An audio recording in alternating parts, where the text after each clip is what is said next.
Suppose you are manufacturing a pen. You got two possibilities, pen being what you call non-defective and defective. You can define. Okay. Suppose or if you so throw a die. Okay, you can define probability of getting 1, probability of not getting 1. You can define this probability of being success and failure according to you. Usually in case of die you got 6 possible outcome. We don't apply that one. But still, if you take some of the outcome as success, some of the outcome as failure, and you are repeating the trial and you wish to find some probability, and you can make use of this one. Okay.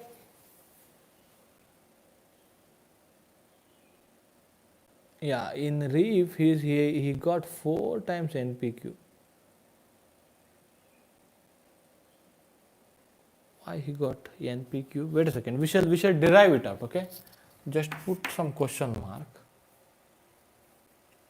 No, standard deviation should have contained NPQ. I just copied from the book here.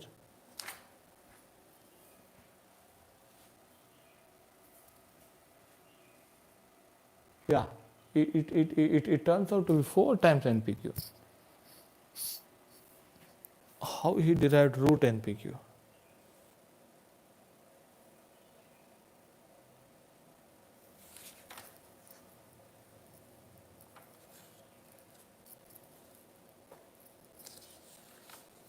Yeah, so don't take this one, okay? Just put some question mark. Just take this one for a time sake. Just take this one, okay? Don't take the standard deviation, okay? Anyway, we shall derive it out. Again, let me check it out. Why he has written that standard deviation as root NPQ. Let me check it out. There should be 4 times NPQ. That's correct, okay? Now, a mean number of success. Again, try to grab one logic here. Mean number of success is nothing but total number of trial multiplied with probability of success. That's the mean number of success. How do you find mean number of failure? So, total number of trials multiplied with probability of failure. You will get mean number of failures actually. Okay. So logically you can grab those ideas.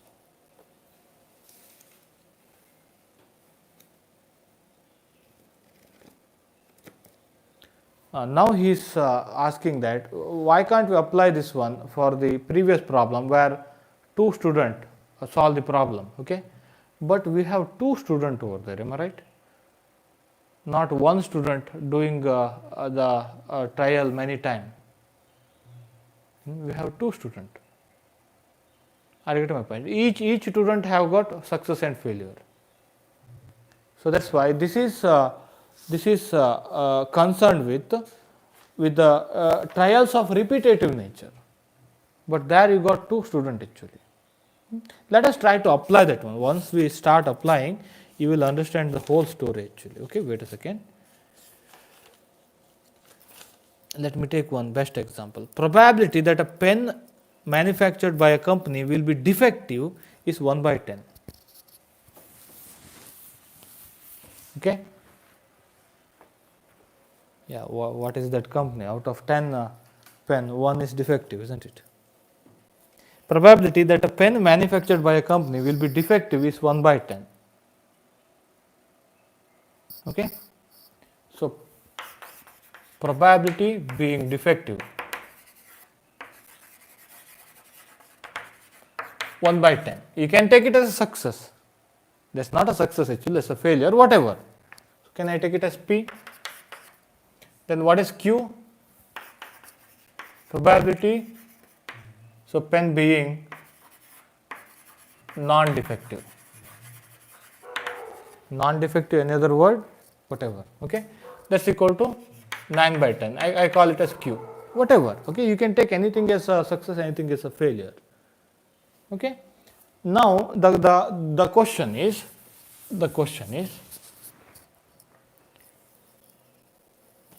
if 12 of such pens are manufactured, 12 of such pens manufactured,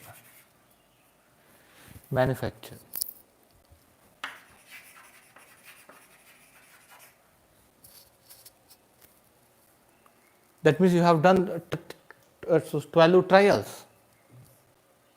Are you getting my point? You have defined again probability of being defective and non-defective. You defined individual outcome probability. Again, either it can be defective or non-defective. Only two possibility. Is that okay? Now you have defined individual probability, and so 12 of such pen, you have manufactured 12 of such pen. I mean, you have given it a 12 trial, just like you have tossed the coin 12 times, either head or tail, like that. You can just so take that idea. Okay. So 12 of such pens are manufactured. Okay. 12 of such pens are manufactured. Now the question is, what is the probability that exactly 2 will be defective? What is the probability that at least 2 will be defective? What is the probability that none will be defective? So what is the probability that exactly 2 defective, 2 will be defective? How do you find this probability? Probability of 2 success, am I right? Or probability of 2 defective out of 12 trials. This defective is a success, that's what I have taken. Okay? Actually, that's not a success. That I have taken it as P. Okay? So that means, look at here, 12 C2, probability of being defective raised to 2, probability of being non-defective raised to 12 minus 2. Is it okay? What is this one? 12 C2. You have to evaluate that one. 12 C2. Let me keep it as it is. 12 C2. What is P? P is 1 by 10 raised to 2. That is 9 by 10. 9 by 10 raised to 10. Always remember, sum of these powers, that's equal to total number of trials. Sum of this 10 plus 2, that should be equal to 12. That's what happens in case of binomial expansion, isn't it? Any question? Probability that 2 defective after 12 trials, after you manufacture 12 pens, that's equal to 12 C2, probability of being defective. Again, you are trying to find probability of getting 2 defective. 2 defective means 10 non-defective. Okay, 2 defective or 10 again. The same probability is equal to probability of getting 10 defective, isn't it? Sorry, 10 non-defective. The same probability. So probability of being 2 defective is equal to probability of being 10 non-defective, isn't it? So now probability of being 2 defective out of 12, that's equal to 12 C2, probability of being defective raised to 2, okay, probability of being non-defective raised to rest of the power. Okay, so that's why.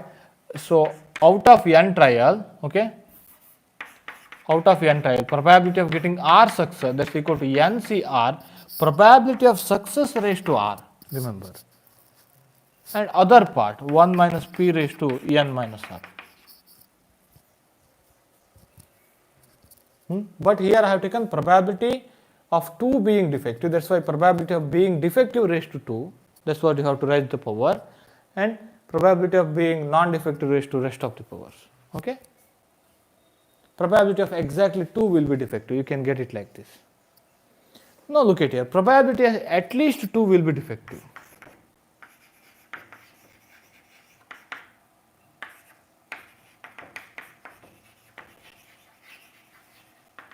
How do you find this one? At least, probability of at least 2 will be defective.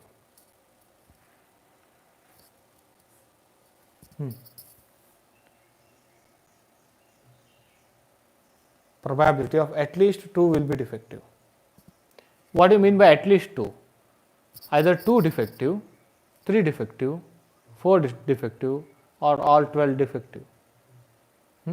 So can I write as 1 minus probability of, because that is quite difficult, am I right?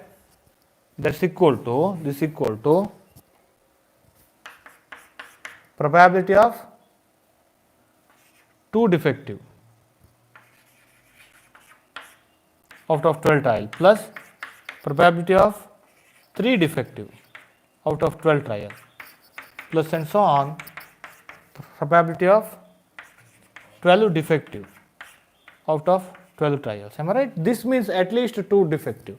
At least 2 contains, again, greater than or equal to 2. Okay. Now it's quite difficult to add that one. Then what you have to do? 1 minus probability of getting 1 defective, probability of getting either 1 or none will be defective. Can I write like this? Because if you again, what is the other thing? So at least 2 will be defective. What is the rest of things that you can add so that you can get 1? At least 2 will be defective. So its complementary is either 1 is defective or none is defective. Either 1 is again, look at here. Probability of getting only 1 defective, probability of getting none defective, probability of getting at least 2 defective. If you add, you should get 1. Because greater than or equal to 2, we call it as at least 2. Okay. So now in that case, look at here. Again, this is quite difficult to add. This is quite difficult to add. That's why what we write here is, or you can take your normalization situation. Am I right? So probability of 2 defective, 3 defective and so on, that's equal to, again we need to find this one. Now what I do here is, in this one, in this summation, I better to rub this out. What I do here is, so I do, so to find this probability, I do P12 2 defective. So what I do is, I am going to add P12 0 defective plus P12 1 defective, okay, and I am going to subtract by the same. What I do is P12 2 defective plus P12 3 defective plus and so on P12 12 defective. That means you are getting probability of at least 2 defective, isn't it? So what I do is I am going to add P12 0 defective plus P12 1 defective, and I am going to subtract with the same P12 0 defective plus P12 1 defective. What is this first term? Full term. Probability of getting 0 defective, probability of getting 1 defective, 2 defective and sum of to probability of getting 12 defective. You should get 1. That's the total possibility. Either you should get 0 defective, 1 defective, 2 defective, or you should get 12 defective. Is that okay? That's equal to 1. That's equal to 1. That's why 1 minus probability out of 12 trial, no defection. So I mean, so 0 defective plus, I better put it like this, okay? Wait a second. It should be in the bracket. 0 defective plus probability out of 12 trial, 1 defective. That means that's equal to 1 minus probability of, okay, none defective or only 1 defective. Can I write like this? Probability of at least 2 defective, that's equal to 1 minus probability of none defective or only 1 defective. Can I write it like this?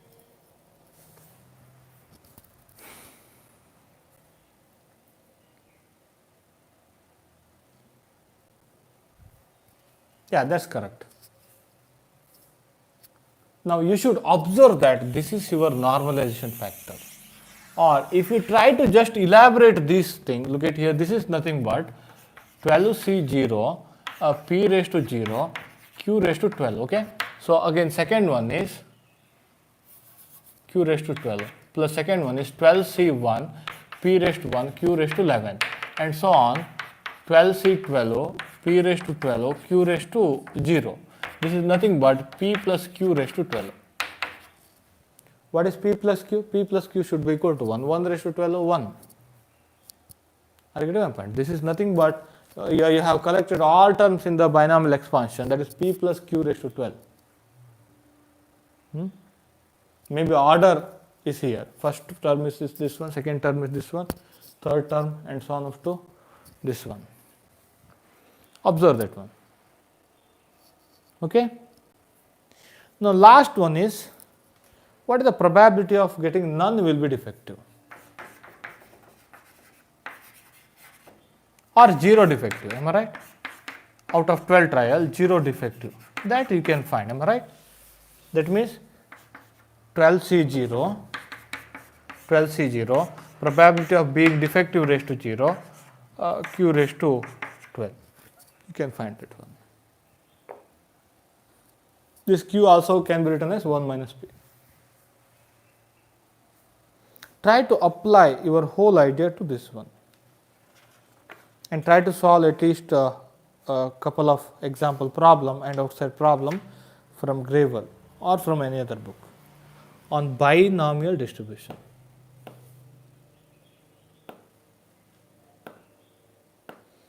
Again, the whole problem could have been done by taking defective as a failure, okay? But he has given probability of being defective, and he is talking about he is talking about probability of being defective, at least 2 defective, 0 defective, like that. That's why I have taken defective as a success. Whatever, okay, you should be able to apply this whole situation.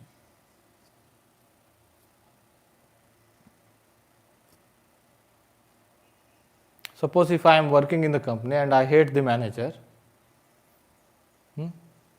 then if pen is defective, I will be happy, isn't it? So take that kind of idea.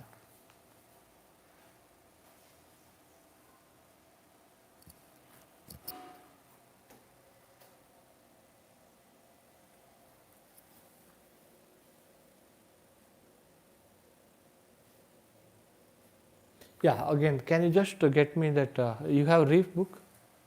Okay, you forgot, that is a red color cover, okay? Red color cover, statistical and thermal physics.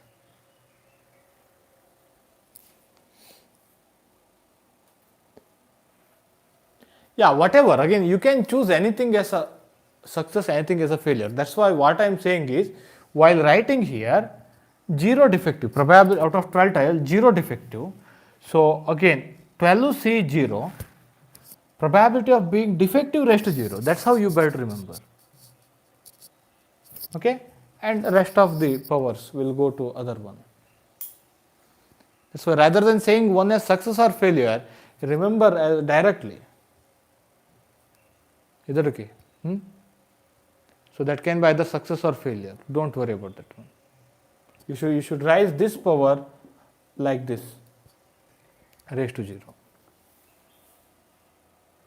I think all additions are okay. I think only 2 additions are there in the Reef book, okay? All additions are okay.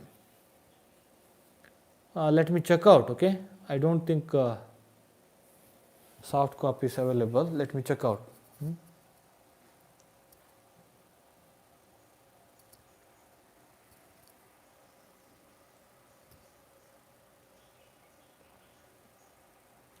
The new addition is, I think, very red color, okay? Very red and black mixed color. You just send the screen again, so cover, okay, later. I haven't referred Mehran Kader, again he's talking about that book. Old book also okay. I have seen the old book. There is no difference, I think. No difference. Only paper changes, I think. Not even a single problem is edited, okay, in the new edition book. And that's why old book also okay. Old book, I think it's a kind of coffee color. very short in size. That's what I remembered. Okay. Yeah. Anyway, you better to solve first two problem from the first chapter of reef. Outside problem. Okay. First problem, especially first problem today itself. Okay. Reef first chapter.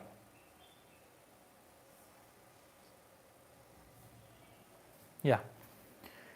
We shall see in the evening. Evening we shall continue with this one, then we shall go to Zeeman effect. So, tomorrow again we shall start Zeeman effect. Okay. Today we shall cover this one up. Okay. Yeah. Yeah, we need to discuss lamp shift also, am I right? And experiment that is designed for lamp shift. Some discussion on lamp shift. Then I think I have to go for, yeah, not Zeeman effect. I have to go for doublet spectra. Doublet spectra. So, selection rule, intensity rule, like that. After doing doublet spectra, I better to go for Zeeman effect. Okay. Yeah, we shall see.